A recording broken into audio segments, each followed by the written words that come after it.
what a wonderful introduction that was. That was tremendous. I am so honored to be here today to speak to a group, but such a special group up here as well. Obviously, these are leaders in your community.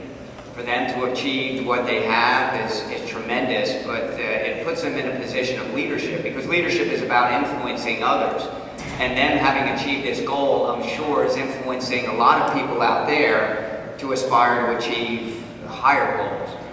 I'll tell you, the importance of leadership for our program is critical. And I learned about leadership at a very young age. In fact, Ray Bronger up here, who's from the University of Louisville as well, and works with us on a very close relationship. He works within the athletic department, a big part of what we do, and he's one of the leaders.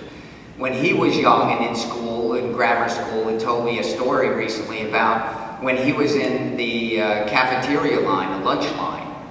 As you can imagine, going through the cafeteria line, at the beginning of the lunch line were these big red apples, delicious apples.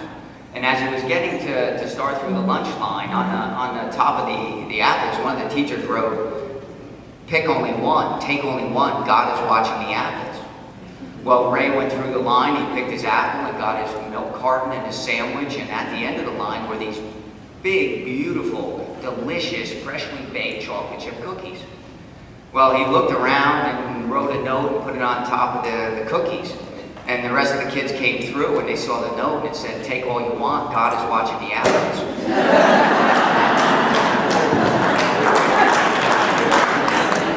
That's leadership. That's influence. And I'm sure these four people will continue to lead and influence. And what a great achievement this is. I can imagine, I would hope in their minds before this ever happened, they saw it, that they dreamed it. And now that they've climbed this mountain, they get to stand on the top of the mountain and look for other mountains to climb. And that's so important now. Is that having achieved this goal, it has prepared them for other goals. And my message today, for these four as well as you, is to continue to set goals. Continue to set your destiny.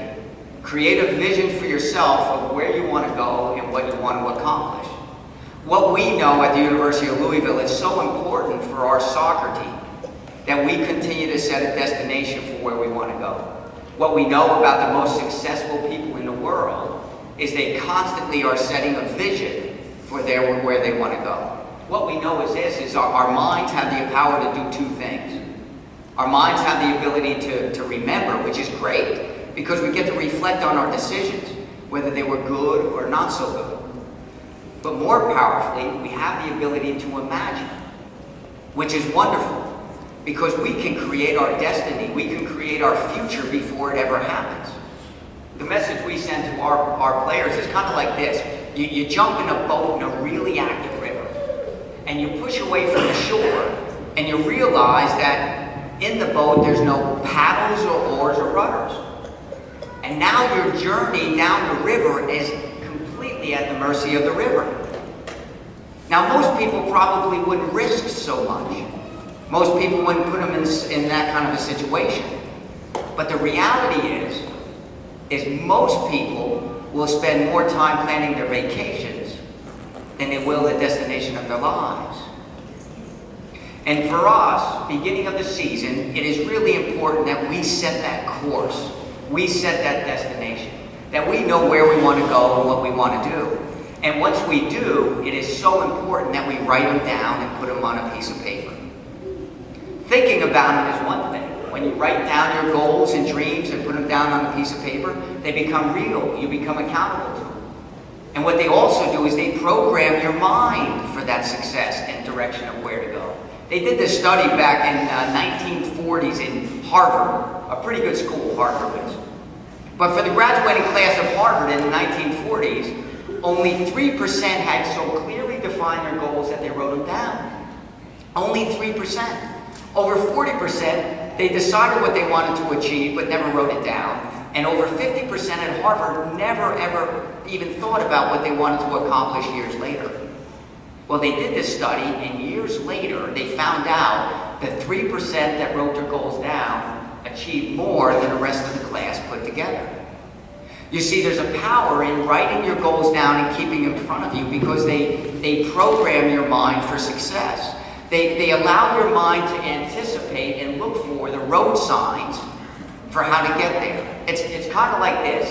If one of your friends brought a brand new red car and they call you up, yeah, you're laughing, that'd be cool, wouldn't it? They buy a brand new red car and they say, I'll meet you at the corner of 3rd and Main in about 10 minutes. And you hang up the phone because you're excited.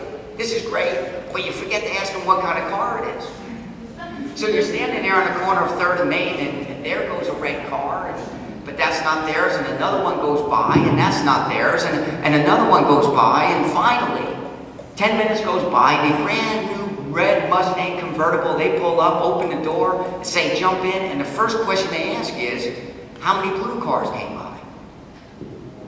And you say, I have no idea. I wasn't looking for a blue car. I can tell you exactly how many red cars came by. That's what I was looking for. You were the 8th red car. And when we write down our goals and we put them in front of us on a regular basis, it programs our mind to look for the success, to look for the destination, to look for the road signs. So every day when we get up in the morning, we anticipate the success. We anticipate graduation.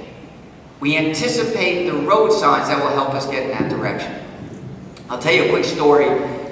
There was a man who invited a bunch of people over to dinner one night to have a dinner party. And at the end of the dinner, he sat him down in his living room. He said, I brought you over just really for one reason, and that was this. I wanted to tell you this story about this young boy. This young boy had a father who was a horse trainer. And because he was a horse trainer, they moved constantly from town to town to town.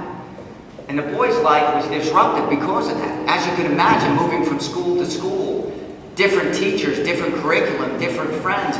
He never really was very successful in school until one day he had an assignment by one of the teachers. And the assignment was this. In great detail, write down what your future is going to look like. And the boy said, this is it. This is my chance to be successful in school. So in great detail, he wrote down what his life was going to look like. On Friday, he handed in the paper, and all weekend he was thinking about it. What a grade. He was anticipating a good grade. Monday came, and the teacher's handing out the papers, and his heart's beating because he's really excited to chance for a good grade. And the teacher gives him the paper back, and on the top of the paper is a big red F. And he was devastated. He couldn't believe it. So he went and saw the teacher afterwards. He said, teacher, this is my paper I did. I thought I did it exactly like you wanted. Was it grammar? What was wrong with it? When the teacher looked at the boy and said, listen, I know who you are. I know who your dad is, and I know you live in a trailer park. I know your family doesn't even own a car. And you wrote in this paper about living in a 4,000 square foot home on a 100-acre ranch, having all these horses. The teacher said, that's not realistic, but if you want a good grade, I'll allow you to rewrite the paper. Well, the boy took the paper, he went home that night, and he stayed up all night thinking about it. Next day, he came back into the teacher, and he handed the paper back to the teacher. And the teacher looked at it and said, what are you doing? This is the same paper I gave you. That's my red F on the top of it. And the boy said, well, teacher, I stayed up all night thinking about it.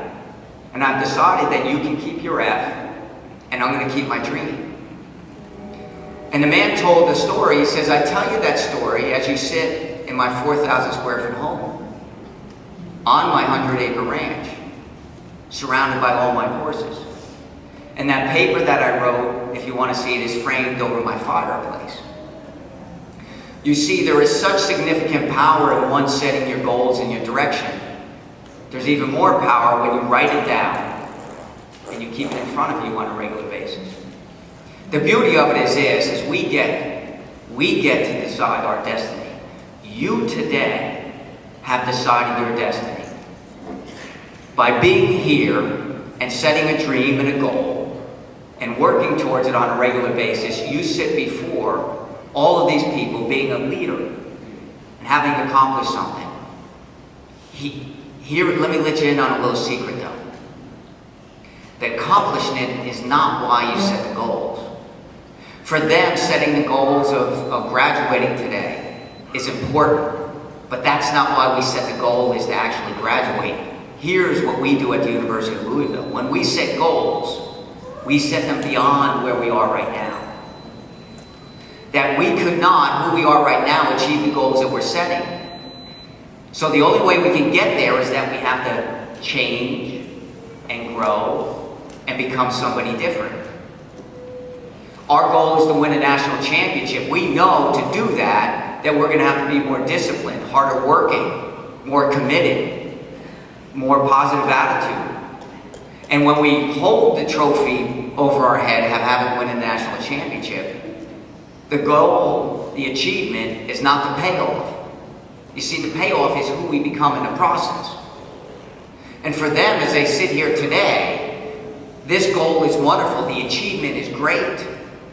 But the best part of it is who they had to become to be sitting here and having achieved this. Because now, what's happened is they have set themselves up for future goals. They have set themselves up for future success.